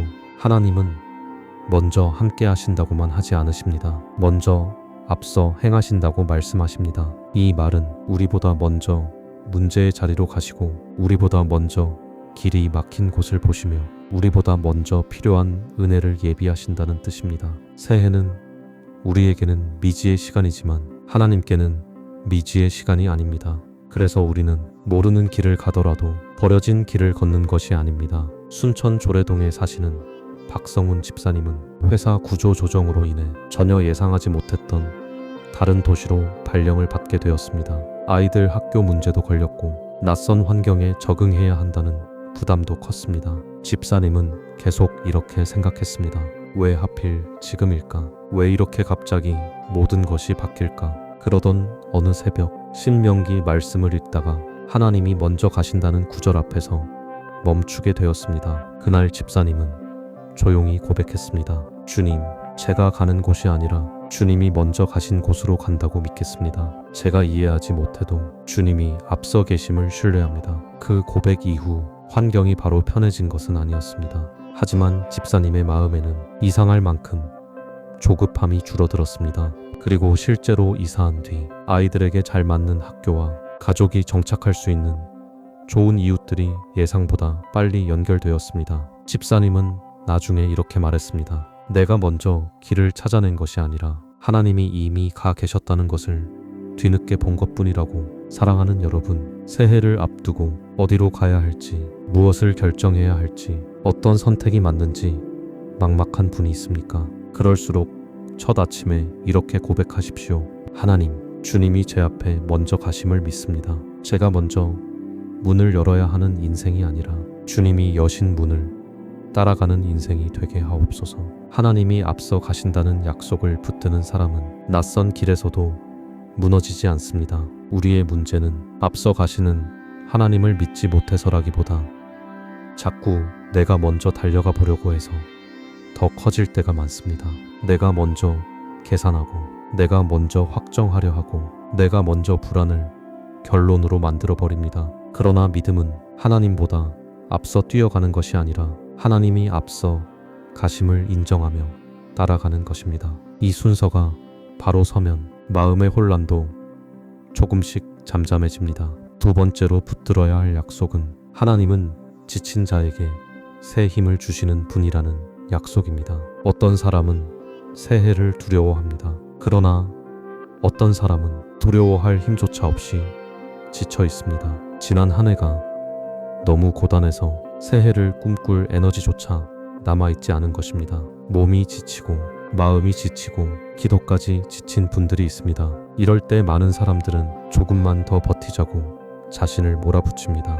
하지만 하나님은 더 몰아붙이라고 하지 않으십니다. 하나님 안에서 새 힘을 얻으라고 하십니다. 이사야 40장 31절입니다. 오직 여호와를 앙망하는 자는 새 힘을 얻으리니 독수리가 날개치며 올라감 같을 것이요 다른 박질하여도 곤비하지 아니하겠고 걸어가도 피곤하지 아니하리로다. 새 힘은 내가 쥐어짜 내는 힘이 아닙니다. 주님을 바라보는 사람에게 위에서 내려오는 힘입니다. 그래서 믿음은 무리하게 오래 버티는 기술이 아니라 언제 주님을 바라봐야 하는지 아는 지혜입니다. 수원 권선구에 사시는 조은별 집사님은 몇 해 동안 병든 시어머니를 돌보며 정신적으로 매우 지쳐 있었습니다. 교회는 가고 있었지만 찬양을 부를 힘도 기도를 길게 할 힘도 없었다고 했습니다. 새해가 다가오자 사람들은 새로운 소망을 말했지만 집사님에게는 그 말이 오히려 더 멀게 느껴졌습니다. 나는 이미 너무 달아버렸는데 무슨 새 힘이 있겠나 하는 생각이 들었다고 합니다. 그러던 어느 날 집사님은 새벽에 홀로 앉아 오직 여호와를 앙망하는 자는 새 힘을 얻으리니 라는 말씀을 붙들고 오래 울었습니다. 그리고 이렇게 기도했습니다. 하나님, 제가 강한 사람이 되게 해달라고 구하지 않겠습니다. 다만 주님을 바라보는 눈을 잃지 않게 해주십시오. 제게 필요한 것은 자존심이 아니라 새 힘입니다. 그 후로 집사님의 상황은 여전히 쉽지 않았습니다. 그런데 이상하게도 하루를 버틸 만큼의 힘이 매일 새로 주어졌다고 합니다. 모든 문제가 한꺼번에 끝난 것은 아니지만 무너지지 않을 힘, 사랑을 잃지 않을 힘, 다시 기도할 힘이 생겼다는 것입니다. 사랑하는 여러분, 새해 첫 아침에 가장 먼저 해야 할 일은 강해지겠다고 결심하는 것이 아니라 하나님께 새 힘을 구하는 것입니다. 하나님, 제가 지쳤습니다. 그러나 주님 안에서 다시 일어나게 하옵소서. 제 열심이 아니라 주의 힘으로 이 한 해를 살게 하옵소서. 이렇게 기도하십시오. 주님이 주시는 새 힘은 한 번에 1년치를 다 주시는 힘이 아니라 오늘을 살아낼 힘으로 옵니다. 그래서 그 힘을 경험한 사람은 내일도 다시 주님을 바라보게 됩니다. 여기서 앙망한다는 말은 막연히 시간을 보내는 기다림이 아닙니다. 하나님을 향해 시선을 들고 하나님에게서 도움을 기대하는 기다림입니다. 세상은 지친 사람에게 잠시 멈추라고 말할 수는 있어도 새 힘의 근원을 주지는 못합니다. 그러나 하나님은 기다리는 사람에게 위로만 주시는 것이 아니라 다시 걸어갈 힘을 주십니다. 그러므로 지친 사람에게 가장 필요한 것은 더 많은 자기 채찍이 아니라 더 깊은 하나님 바라봄입니다. 세 번째로 붙들어야 할 약속은 하나님은 광야의 길을 내시는 분이라는 약속입니다. 삶에는 아무리 생각해도 길이 보이지 않는 때가 있습니다. 기도를 해도 답답하고 방법을 찾아도 막혀 있고 앞으로 가자니 두렵고 뒤로 가자니 더 막막한 때가 있습니다. 성경은 그런 자리를 광야라고 부릅니다. 광야는 아무것도 없는 장소만을 뜻하지 않습니다. 내 능력으로는 더 이상 길을 만들 수 없는 자리를 뜻합니다. 그런데 바로 그 자리에서 하나님은 자신을 드러내십니다. 이사야 43장 19절입니다. 보라, 내가 새 일을 행하리니 이제 나타낼 것이라. 너희가 그것을 알지 못하겠느냐. 반드시 내가 광야의 길을 사막의 강을 내리니. 하나님의 일하심은 종종 우리가 예상한 길로 오지 않습니다. 우리는 포장된 길을 원하지만 하나님은 광야 한가운데 새 길을 내십니다. 우리는 이미 있는 문이 열리기를 바라지만 하나님은 없던 문을 만드십니다. 제주 애월읍에 사시는 김미정 성도님은 남편의 사업 실패 이후 가족이 어디서부터 다시 시작해야 할지 전혀 감을 잡지 못했다고 했습니다. 살던 곳을 정리해야 했고 아이들은 불안해했고 부부의 마음에도 말 못할 긴장이 쌓여 있었습니다. 성도님은 자꾸 하나님께 이렇게 물었습니다. 왜 길을 보여주시지 않습니까? 그때 말씀 가운데 들어온 것은 광야의 길을 내리라는 약속이었습니다. 그 순간 성도님은 깨달았습니다. 지금 보이는 길이 없다는 사실이 하나님이 길이 없다는 뜻은 아니라는 것을 말입니다. 그 후 가족은 하나씩 정리해야 할 일을 정직하게 정리했고 무리한 선택을 하지 않기로 했습니다. 몇 달 뒤 전혀 예상하지 못했던 일터와 거처가 동시에 열렸습니다. 성도님은 고백했습니다. 하나님은 내게 지도를 먼저 보여주신 것이 아니라 걸어갈 만큼의 길을 그때그때 내셨다고. 여러분, 광야에 서 있다는 이유로 하나님이 침묵하신다고 단정하지 마십시오. 오히려 광야는 하나님이 가장 분명하게 길을 여시는 자리일 수 있습니다. 새해 첫 새벽에는 이렇게 선포하십시오. 하나님, 제가 길을 보지 못해도 주님은 길을 내시는 분이심을 믿습니다.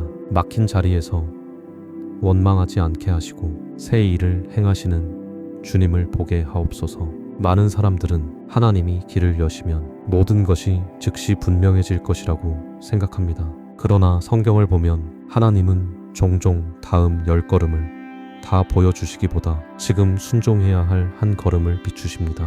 홍해를 건널 때도 요단을 건널 때도 먼저 발을 내디뎌야 했습니다. 믿음은 전체 지도를 다 받은 뒤에 움직이는 것이 아니라 하나님이 말씀하신 만큼 움직이는 것입니다.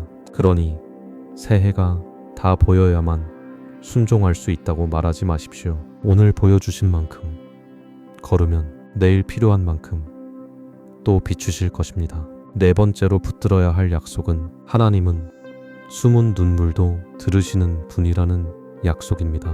많은 사람들이 공개적인 어려움보다 아무도 모르는 외로움 때문에 더 힘들어합니다. 가족도 모르고 친구도 모르고 교회에서도 차마 말하지 못한 채 혼자 흘리는 눈물이 있습니다. 겉으로는 괜찮아 보이지만 밤이 되면 무너지고 새벽이 되면 조용히 눈물이 나는 사람이 있습니다.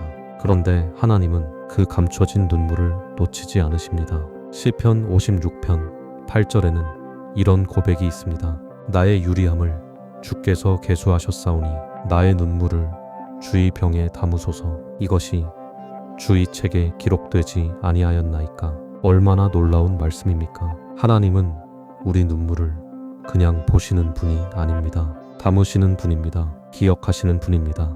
헛되지 않게 하시는 분입니다. 광주 북구에 사시는 임선자 집사님은 남편을 먼저 떠나보내고 난 뒤 새해가 다가오면 유난히 더 외로워졌다고 하셨습니다. 사람들 앞에서는 담담하게 지냈지만 집에 돌아오면 빈 의자가 너무 크게 느껴졌다고 합니다. 아무도 모르게 울고 아무도 모르게 기도하는 밤이 많았습니다. 그러던 어느 날 새벽 예배를 드리다 시편 말씀을 듣게 되었고 하나님이 눈물을 병에 담으신다는 표현 앞에서 마음이 무너졌습니다. 집사님은 그날 이렇게 기도했습니다.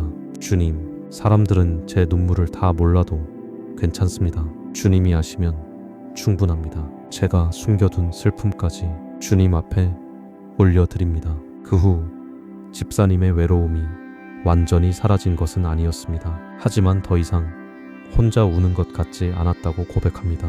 말씀을 읽을 때마다 하나님이 내 마음을 알고 계신다는 확신이 생겼고 교회 안에서도 조금씩 마음을 열 수 있게 되었습니다. 사랑하는 여러분, 말하지 못한 눈물이 있습니까? 새해 첫 아침에 그 눈물을 감추지 마십시오. 주님께 보여드리십시오. 하나님, 제가 말하지 못한 슬픔을 아시지요. 아무도 모르는 눈물까지 주님께 맡깁니다. 제 울음이 헛되지 않게 하옵소서. 숨은 눈물을 들으시는 하나님을 아는 사람은 사람들의 이해가 부족해도 무너지지 않습니다. 어떤 사람은 하나님께 크게 부르짖는 기도는 자신이 있는데, 간이 있는데 작게 흐느끼는 기도는 자신이 없다고 생각합니다. 그러나 하나님께는 작은 신음도 기도입니다. 말문이 막혀서 한숨밖에 나오지 않는 새벽도 주님 앞에서는 분명한 기도입니다. 로마서 8장은 말할 수 없는 탄식으로도 성령께서 우리를 위하여 친히 간구하신다고 말합니다. 그러니 눈물 많은 아침이라고 해서 기도가 약한 아침이라고 생각하지 마십시오. 오히려 그런 아침일수록 하나님은 더 가까이 계십니다. 다섯 번째로 붙들어야 할 약속은 하나님은 잃어버린 세월도 회복하시는 분이라는 약속입니다. 많은 사람들이 새해를 앞두고 앞으로의 시간보다 지나간 시간이 더 아깝다고 느낍니다. 그때 그렇게 하지 말았어야 했는데, 그 시간을 놓치지 말았어야 했는데, 내 젊은 날이 너무 허무하게 지나간 것 같다고 탄식합니다. 특히 누군가를 돌보느라 형편 때문에, 병 때문에, 실패 때문에 늦어졌다고 느끼는 분들이 있습니다. 그러나 하나님은 우리의 손실을 모르시는 분이 아닙니다. 요엘 2장 25절에서 말씀하십니다. 내가 전에 너희에게 보낸 큰 군대 곧 메뚜기와 느치와 황충과 팥중이가 먹은 해수대로 너희에게 갚아주리니, 하나님은 지나간 시간을 그대로 되돌리시는 분은 아닐지라도 그 세월을 헛되게 두지 않으시는 분입니다. 하나님께 맡겨진 시간은 돌아가는 것처럼 보여도 결코 낭비되지 않습니다. 대전 중구에 사는 문지연 자매는 아버지의 병간호를 오래 하느라 마음에 품어왔던 진학 계획을 여러 해 미뤄야 했습니다. 주변 친구들은 하나둘 사회인이 되어 가는데 자신만 제자리에 멈춘 것 같아 새해가 더 쓰렸다고 합니다. 자매는 기도 중에 자주 이렇게 물었습니다. 하나님, 제 시간은 왜 이렇게 사라져 버렸습니까? 그러던 어느 겨울 요엘서 말씀을 읽다가 메뚜기가 먹은 해수대로 갚아주리니 라는 약속 앞에서 오래 울었습니다. 자매는 그날 이렇게 고백했습니다. 주님, 잃어버린 것 같은 이 시간도 주님 손에 있으면 헛되지 않다고 믿고 싶습니다. 제 삶의 늦어짐을 주님의 회복 안에 맡깁니다. 그 후 자매는 현실을 미워하기보다 현재 자리에서 배울 수 있는 것을 배우기 시작했습니다. 그리고 얼마 지나지 않아 생각지도 못한 장학금의 길이 열렸고 자매는 늦었다고 생각했던 공부를 다시 시작할 수 있었습니다. 자매는 말했습니다. 하나님은 잃어버린 시간을 지워주신 것이 아니라 그 시간을 의미 있게 바꾸어 주셨다고. 사랑하는 여러분, 새해 첫 아침에 지나간 세월을 한탄만 하지 마십시오. 하나님은 회복하시는 분입니다. 놓친 시간보다 그 시간을 붙들고 계신 하나님을 바라보십시오. 우리는 회복을 말할 때 종종 과거를 그대로 돌려받는 그림만 떠올립니다. 하지만 하나님의 회복은 단순한 복원이 아니라 더 깊어진 의미로 다시 세우시는 일일 때가 많습니다.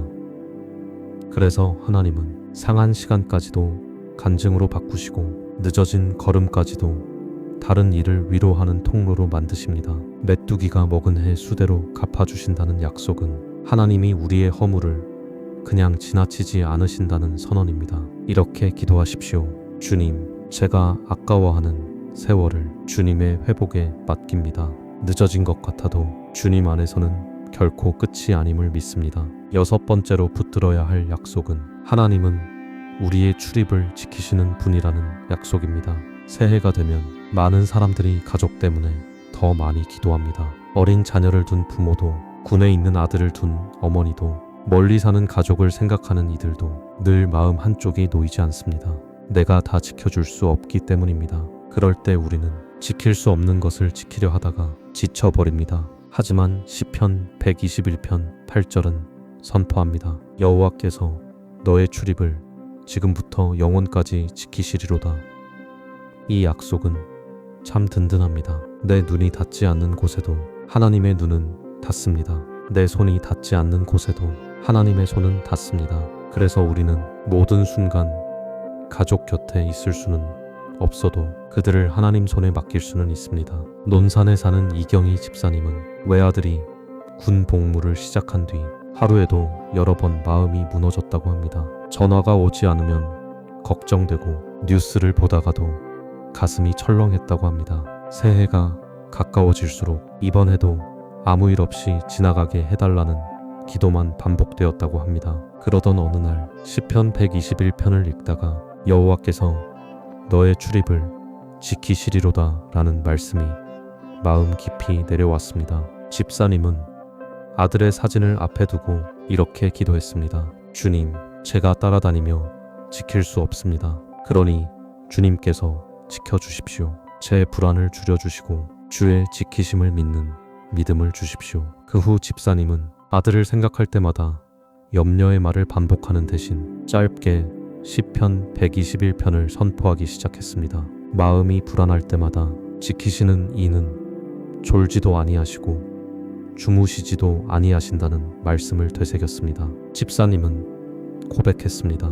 아들을 지켜주신 것도 은혜였지만 불안으로부터 내 마음을 지켜주신 것이 더 큰 은혜였다고. 우리는 자주 지키는 사랑과 조종하는 불안을 혼동합니다. 사랑하기 때문에 계속 염려한다고 말하지만 사실은 하나님께 맡기지 못해 내 마음이 스스로를 소모하고 있는 경우도 많습니다. 그러나 시편 121편의 약속을 붙드는 사람은 불안의 반복 대신 맡김의 반복을 배우게 됩니다. 걱정이 밀려올 때마다 다시 말씀으로 돌아가고 다시 이름을 불러 맡기고 다시 하나님의 지키심을 선포하게 됩니다. 이 반복이 쌓이면 염려는 줄어들고 평안은 깊어집니다. 사랑하는 여러분, 가족을 사랑하기 때문에 걱정하는 것은 자연스럽습니다. 하지만 걱정이 사랑의 전부가 되어서는 안 됩니다. 사랑은 결국 맡김으로 완성됩니다. 새해 첫 새벽에는 가장 마음에 걸리는 가족의 이름을 불러보십시오. 그리고 이렇게 기도하십시오.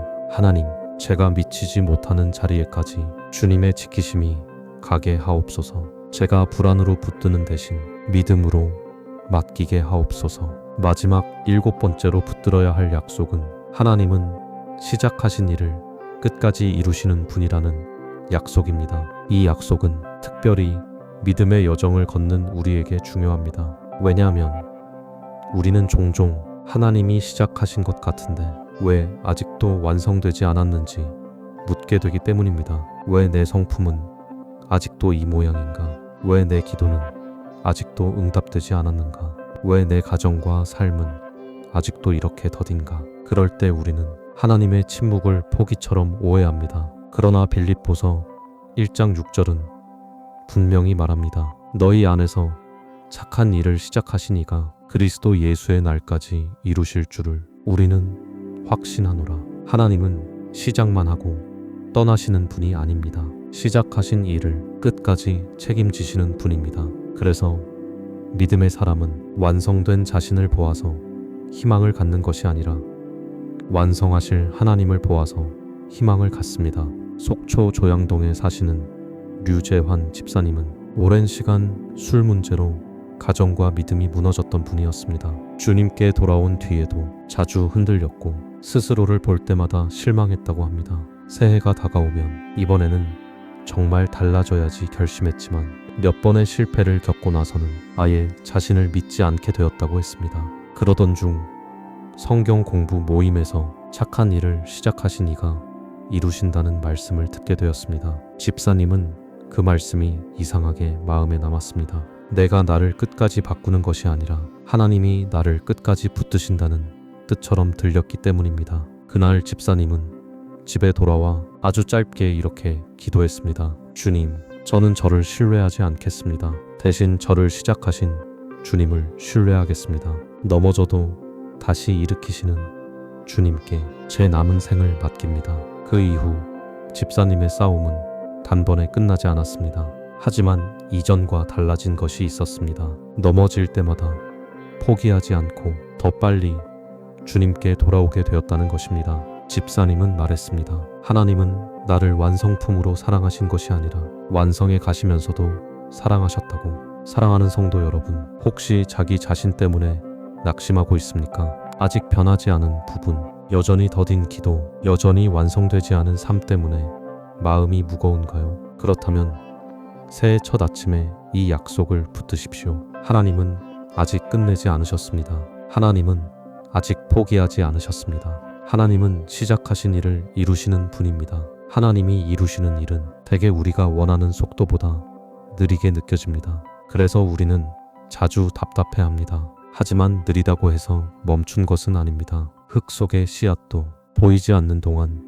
죽은 것처럼 보이지만 실은 가장 깊은 변화를 통과하고 있습니다. 우리의 믿음도, 가정의 회복도, 기도의 응답도 종종 그런 시간을 지나갑니다. 그러니 아직 열매가 보이지 않는다고 해서 하나님이 일하지 않으신다고 말하지 마십시오. 하나님은 보이지 않는 자리에서 가장 중요한 일을 하고 계실 수 있습니다. 오늘 우리는 새해 첫 새벽에 붙들어야 할 7가지 하나님의 약속을 함께 묵상했습니다. 먼저 가시는 하나님, 새 힘을 주시는 하나님, 광야의 길을 내시는 하나님, 숨은 눈물을 들으시는 하나님, 잃어버린 세월을 회복하시는 하나님, 우리의 출입을 지키시는 하나님, 시작하신 일을 이루시는 하나님입니다. 이 약속들은 지식으로만 알고 지나갈 말씀이 아닙니다. 아침마다 입으로 고백하고 마음으로 붙들고 기도로 되돌려 드려야 할 생명의 말씀입니다. 왜냐하면 약속은 붙들 때 힘이 되기 때문입니다. 말씀은 입술에 올릴 때 방향이 되기 때문입니다. 사랑하는 여러분, 이 7가지 약속을 그저 한 번 듣고 지나가지 마십시오. 새해의 첫 주 동안만이라도 아침마다 한 약속씩 천천히 읽어보십시오. 앞서 가시는 하나님을 읽는 날에는 두려움보다 동행을 묵상하십시오. 새 힘을 주시는 하나님을 읽는 날에는 열심보다 은혜를 구하십시오. 길을 내시는 하나님을 읽는 날에는 막힌 자리에서 낙심 대신 순종을 선택하십시오. 눈물을 담으시는 하나님을 읽는 날에는 감추지 말고 마음을 열어드리십시오. 회복하시는 하나님을 읽는 날에는 지난 시간을 정죄 대신 맡김으로 바꾸십시오. 지키시는 하나님을 읽는 날에는 사랑하는 이들의 이름을 불러 맡기십시오. 이루시는 하나님을 읽는 날에는 아직 덜 된 자신 때문에 포기하지 마십시오. 이렇게 말씀을 하루에 한 번 마음에 올리는 습관이 한 해 전체의 방향을 바꿔 놓을 수 있습니다. 새해를 계획으로만 채우면 계획이 흔들릴 때 마음도 무너집니다. 그러나 새해를 약속으로 채우면 상황이 흔들려도 중심은 무너지지 않습니다. 여기서 분명히 해야 할 것이 있습니다. 우리가 붙드는 것은 막연한 낙관이 아닙니다. 좋은 일이 생길 거라고 스스로를 달래는 긍정의 주문도 아닙니다. 우리가 붙드는 것은 하나님 자신입니다. 하나님의 성품이고 하나님의 말씀이고 하나님의 신실하심입니다. 그래서 약속을 붙든다는 것은 현실을 부정하는 일이 아니라 현실보다 크신 하나님을 인정하는 일입니다. 상황이 어렵다는 사실을 모른 척하는 것이 아니라 그 어려움 한가운데서도 하나님이 여전히 하나님이심을 고백하는 것입니다. 이 믿음이 있을 때 사람은 무너지지 않고 조용히 그러나 단단하게 하루를 걸어갈 수 있습니다. 혹시 여러분 가운데 아직도 한 해 전체가 너무 막막하게 느껴지는 분이 있습니까? 그렇다면 7가지를 다 붙들지 못해도 괜찮습니다. 오늘 내 마음에 가장 크게 와닿는 약속 하나를 붙드십시오. 앞서 가시는 하나님이 필요하다면 그 약속을 붙드십시오. 새 힘이 필요하다면 그 약속을 붙드십시오. 회복이 필요하다면 그 약속을 붙드십시오. 하나님은 한 구절의 말씀으로도 한 사람의 인생을 다시 일으키시는 분입니다. 그리고 이 약속들을 붙들 때 중요한 것은 감정이 아닙니다. 느낌이 뜨겁지 않아도 괜찮습니다. 상황이 즉시 바뀌지 않아도 괜찮습니다. 하나님의 약속은 내 감정의 온도에 따라 효력이 달라지지 않습니다. 하나님의 성실하심 위에 서 있기 때문입니다. 그래서 우리는 느낌보다 말씀을 믿고 상황보다 하나님을 신뢰하며 보이는 것보다 약속을 앞세워야 합니다. 어쩌면 어떤 분은 이 약속들을 들으면서도 제 마음에는 아직 멀게 느껴집니다 라고 말할 수 있습니다. 괜찮습니다. 약속은 멀게 느껴져도 거짓이 되지 않습니다. 햇빛을 느끼지 못하는 흐린 날에도 해가 사라지지 않는 것처럼 하나님의 약속도 내 감각 밖에 있다고 해서 사라지지 않습니다. 그러니 느껴지지 않는 날일수록 더 말씀 곁에 머무르십시오. 약속은 감정을 따라 서 있는 것이 아니라 하나님의 성실하심 위에 서 있습니다. 새해 첫 새벽에 드리는 가장 지혜로운 기도는 하나님, 제가 가진 계획보다 주님의 약속을 더 크게 보게 하옵소서 하는 기도입니다. 한 사람이 약속을 붙들면 그 사람의 말이 달라집니다. 문제가 없어져서가 아니라 문제보다 먼저 하나님을 말하게 되기 때문입니다. 두려움이 밀려와도 앞서 가시는 하나님을 말하게 되고, 지침이 몰려와도 새 힘 주시는 하나님을 말하게 되고, 눈물이 차올라도 기억하시는 하나님을 말하게 됩니다. 그래서 약속은 마음속 위로에 머무르지 않고 입술의 고백이 되어야 합니다. 새해의 첫 아침마다 하나님의 약속을 한 줄이라도 소리내어 읽어보십시오.